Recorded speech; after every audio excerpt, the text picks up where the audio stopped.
Hello and welcome to Embracing Diabetes. Today, Amy and I had a chance to talk to Dr. Marie MacDonald. Anne wears multiple hats as a national research manager for the JDRF in Toronto, mother of two, and Ironman athlete who has lived with type 1 diabetes since the age of 4. We had an inspiring conversation and got to hear about her upcoming presentations at Connected in Motion's virtual slipstream that is scheduled for March 15th and 16th. We hope you enjoy. And thank you so much for joining us today on Embracing Diabetes. We're excited to have you here. And we usually start our conversations having the guests tell us their story of diagnosis. So if you don't mind sharing us what you remember from when you were diagnosed, we would love to hear your story. Yes, I think it's a great question, especially when people have so many varying stories of when they were diagnosed, how old they were, what they remember. I unfortunately don't remember much. I had just turned 4. Our family was living in Malaysia at the time, of all places. Oh, wow. And so I was diagnosed in Singapore. My parents had heard that Singapore had a really great healthcare system. They could tell that clearly something was off. There was no diabetes in my family, but I was, drinking a lot, using the bathroom a lot, things that were just abnormal for a 4-year-old. And so they brought me to Singapore. And so I vaguely have some memories of playing in the halls of the hospital, because I think I was there for a decent amount of time, probably a good week or so. But yeah, I don't remember much, which probably is a good thing. Do your parents, did they tell you stories about what it was like in a foreign hospital with foreign speaking doctor? That must have been a kind of overwhelming experience for them. Yeah, so Singapore is quite English, Okay. and they have just tremendous healthcare there. So they just spoke highly of the healthcare system in Singapore and how everything was just spotless, and that's what the country is known for. But nothing really too new. But in terms of diagnosis, when you don't have family history, it was just overwhelming, right? It is for most caregivers and most parents, just to switch that flip from having a carefree child and childhood to all of a sudden having to track everything, right? And so young, a little 4-year-old. So young, I know. Because you have your own young children now, and don't you look at them I and do. think, I can't imagine having to... I can't. No, I can't imagine. And in many ways, and I've had this conversation with a lot of friends of mine, I have a lot of friends who live with type 1, and I honestly think it's more difficult for the caregiver and for the parent of someone with type 1 than if you're an adult. Of course, if you're going through adolescence, if you're dealing with other life stressors, diagnosis is incredibly challenging. But for the parent, when it's not your symptoms, right? You have to monitor that much more closely. So in some ways, I feel grateful that I did get diagnosed when I did, because I don't really remember any other way of life, which in a way is a blessing. Way to look on the bright side of things. Yeah. I have my bad days. Don't worry. I have my bad days too, but that's usually what I come back to. Yes. Yeah. Okay, just so everybody listening knows why we're having you here, you have many varied expertise and admirable experiences. And I read that you are not only are you an Ironman triathlete, but also a doctor and also a mom and a woman with type 1 diabetes. So so talk to us a little bit about that. Have you always been athletic? How did you train or how do you continue to do all of those things, juggle all of those responsibilities? Yeah. So 1, it's hard, right? I think that's the first thing to say. 1, it's hard. 2, I think with type 1 diabetes, and something that I tell people often is you can do everything, and then you fill in the blank, right? But it might take you a bit longer, but you might run into a few more challenges, but you might need a bigger support network, whatever it is. I think being realistic about that is really important. Growing up, I was always athletic, always into sports. I was never someone that wanted to do long endurance events. I did a couple of short races in college, played basketball, team sports, your run-of-the-mill athletic youth. But I really started running longer distances in medical school, partly as a mechanism for just dealing with the stress and with just the day-to-day busyness of it all. And I had a few friends who had run marathons, med school classmates, and they made it seem very doable. And as soon as you have crazy friends who tell you that something is doable and you trust them, and they're like, of course you could do a marathon. You start thinking about it, and I'm like, you're if they could do it, I can do it. Yeah, I'm like, why can't I do it? And as someone who's quite a type A, I love the idea of having that goal and having it be just a little higher than something that I thought I could accomplish. And then when you accomplish that first goal, mine was the New York City Marathon. When you get to the finish line, I remember even vividly, my mom was like, how do you feel? Like she was crying. She's very emotional. I love her dearly. She was crying so much. She's, oh, that must have been so hard. And I said, I put in the work. Like I was very pragmatic about it. I'm like, I put in the work. And then similarly, that kind of marathon then led me to connecting with others who are runners and triathletes. And you surround yourself with people, like I said, who are making you seem that these goals are normal, that you can fit it into a busy workday or a busy life, but it will be a bit more challenging. And before I knew it, I had the goal of doing an Ironman, and I had some roadblocks along the way. My first full Ironman that I tried to do, I didn't finish. My blood sugars were through the roof, especially on the bike. I learned quite early on that when it comes to exercise, you don't always go low, which is something that medical clinics often share. And I understand why they share that, because that's really more acutely the medical issue. You don't want to go incredibly low and go into hypoglycemia. But for me, my blood sugars were all over the place. I had a lot of challenges, finally got to the finish line of my full Ironman. And I had the same sort of, I was very proud of myself, but I also know I put in work, right? I know that it took a lot of time, a lot of practice, a lot of early mornings. And then you do have that sense of accomplishment when you're done, because you realize that you really can do anything. But like I said, with type 1, there will be some kind of stepping stones to get there. I have a question. So what were the resources that you used to help guide you? Because in my practice, we often have people who are interested in exercise. And I find that people's experiences with activity are so varied. And it's often a little bit tricky to give them advice. And often it does require a lot of preparation, understanding your own kind of response to things, and then being ready because every day is different. Yes. So great question. I connected with a lot of type 1s who were athletes that I knew. And even then, it was difficult. I did my marathon in 2008, and there were some online communities. At the time, there was insulin dependence in the US that I think has folded since. There was a Diabetes Exercise and Sport Association, DESA. They had a great conference that I attended. They were in Toronto one year. And so I was just trying to pull information from sources, right? Right now, I think it's a lot easier because there's a lot more online and there's a lot of great resources online. Throughout that time, though, because I realized there was such a need for it, I took on that role myself. I'm like, with my medical background, I'm like, I am so interested in the science of it. I know I'm not only going low, things are happening, right? And so I discovered I don't know if you're familiar with Michael Rydell in Toronto. He's a researcher who really focuses on type 1 diabetes and exercise. So I printed out his research. I read the research, right? And I realized, okay, the type of exercise I do will change. A slow kind of zone 2, I can still have a conversation run, will look a lot different than an all-out sprint or going up a hill on a bike, right? And you learn what are those pockets of activity that affect my blood sugar, and it's puzzle piecing, right? Like you put it together as you go, and then you just look at your individual trends, like you said, Liz. Like it really matters what happens to you during that activity with your diabetes. It might look very different to someone else who's doing the exact same activity. Right. Yeah. A triathlon so intense because the exercises are also different. Swimming, running, biking. It's just, whoa. Yeah. It's very different. A race day, and I tell people this all the time, a practice or a training day versus a race day is also very different. As we know, whenever we are stressed, whether it's giving a presentation or being sick, same thing happens race day. So I actually did some races as preparation to lower my adrenaline. Like I said, this is more of a B race.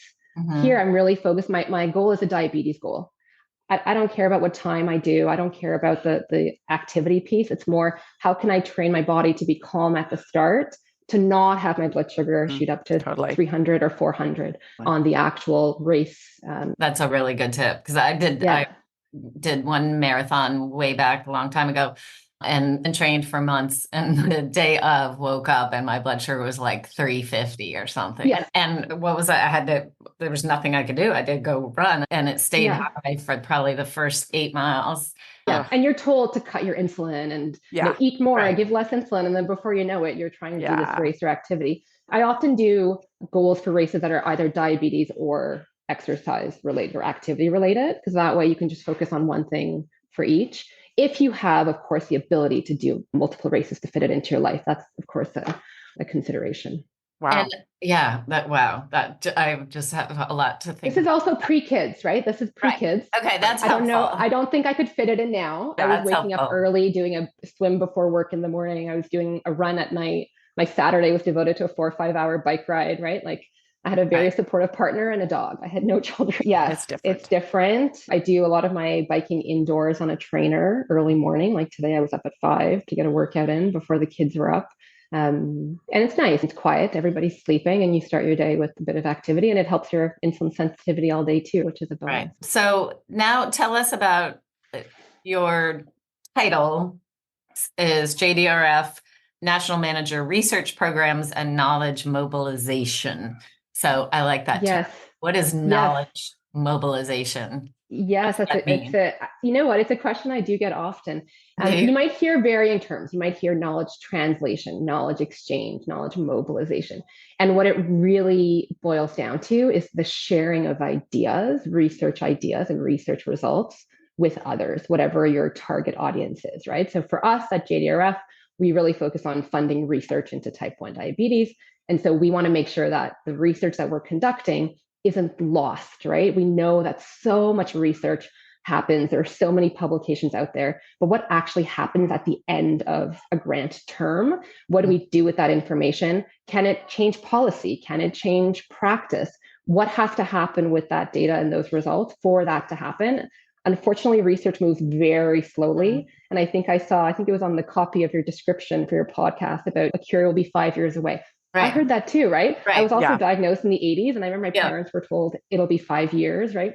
So now we veer away from that, but there's a reason why it takes so long. That knowledge has to be packaged up and delivered to different audiences in a way that works for that audience. So that's really what it's about, mobilizing and sharing knowledge.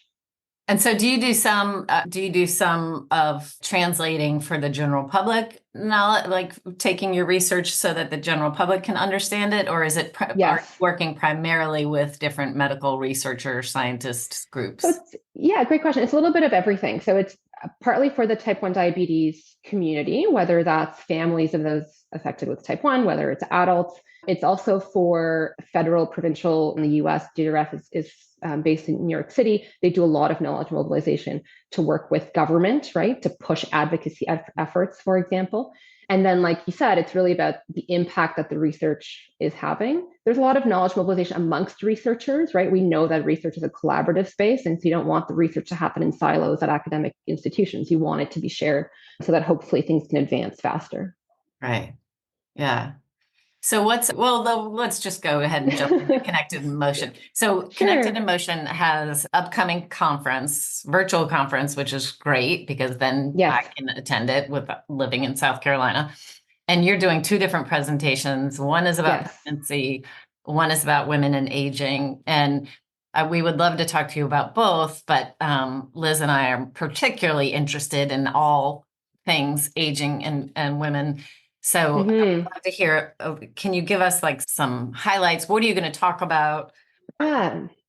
So they, Connected in Motion, are putting together, like you said, there's a virtual slipstream. One of their groupings of talks is all about aging. So they'll have different speakers come in to talk about different topics. And for me, what's important is you don't really see it shared as much, maybe partly because children are often diagnosed. There's a lot of attention on kind of the family space, which there should be, right? Attention placed there. But not so much on all of us, all of people who live with type 1 who are aging. I'm focusing mainly on health. So the research that is being done around cardiovascular health, bone health, when it comes to like just female hormones, premenopause, menopause, right? Like we know, for example, that women with type 1 often will start menstruation a little bit later and they'll have premenopause and menopause start later, and have menopause, premenopause a little bit earlier, right? So how does that affect your aging? We know that the microarchitecture of the bones is a bit different just by being someone with type 1 diabetes, right? So what I'm going to do is really look at what do we know about the space when it comes to research? What can we do? There's a gap when it comes to research in the space because a lot of it is on type 2 diabetes. Right. If there are any drugs or medications, like you probably have heard or know that, are often given, the research is mainly in the type 2 space, right? And so often things are off-label. Individuals with type 1 aren't feeling super confident to take something that maybe wasn't really studied specifically in a type 1 cohort and type 1 group of individuals. A little bit of sharing research about what's happening what we want to do in the future as well, to be able to really decide what should we do to live healthier, better lives. The life expectancy now with type 1 is really not that much shorter, right? And often those numbers are gathered from both developed and underdeveloped countries. So it's not really quality data. But I think there's a big need to understand aging when it comes to women specifically. Like I said, bone health, just female hormones. I remember not even being told in my clinic anything about like menstruation and female hormones and how that will affect my blood sugars. I had to figure it out on my own. I'm like, why is my blood sugar going high every month? Like I just didn't put two and two together. So I think there's a lot that can be shared about both aging and women's aging specifically that I think people who join that talk will really appreciate. It's great. I find that there's probably just because of my age and just having been in practice for 2 decades that I think that space is just rich for opportunity to look at outcomes. The menopausal transition is just like such a gray zone for so many women. And it's just really hard to give really good answers with a lot of confidence about, and it's again, very individualized. So it's hard to know everyone's experience or what their experience will be as they go through menopause. But it's just, I think it used to be, we never lived long enough to sort of. Because menopause is so different for it seems to be so individualized. Yes. One person can have a terrible time, another person can be completely symptom free. So it seems that adds an extra challenge to understanding and sharing information. Yes, of course. And that's a good point. That's with anything with type 1 diabetes, right? Yeah. There's just your life and your health. And then there's how does type 1 diabetes actually play into that? At the end of the day, for me, I think living a healthy, active life, irregardless of your diabetes, if you're somewhat taking care of your blood sugars and whatnot, living that healthy, active life is probably way more important for your longevity and your quality of life than being super finicky about a blood sugar, right? There is some, of course, research about, like I said, like the changes that are unfortunately specific to type 1 diabetes. But I think as a whole, if we can get individuals just living healthy lives, then that's a huge one. For sure. And this is probably not a short answer question, but just I'll try to be short. Is there? I am maybe in perimenopause. I haven't had menopause yet, but just hormones. Is there any difference? Like I've read a lot about taking hormones. Is there any difference between someone with type 1 taking hormones during menopause and someone who's not type 1? Like in terms of hormone therapy, you mean? Yeah. I'm not certain if there are specific studies. That's actually a good point. And I will look that up for my talk. But I do know that in general, anytime you will be adding hormones, you will have more of insulin resistance, right? Like it will be harder on the body. And I know that happens similarly with IVF and whatnot. Some individuals that I know who have type 1 who've gone through any sort of hormone therapy, it does make it difficult. And it is individual, but generally speaking, that resistance does happen. But yeah, great question. And I'll make sure to look into it to see if there's any more detail. Yeah, I think the estrogen question is just really interesting because I think there's a lot that's extrapolated between type 1 and type 2. And there's a lot of anxiety that giving women with type 1 diabetes estrogen is going to have, because of the Women's Health Initiative, there's going to be cardiovascular outcomes and all that kind of stuff. And we just don't know. We don't know. And as a person who went through menopause, estrogen is like no joke. It's like a godsend.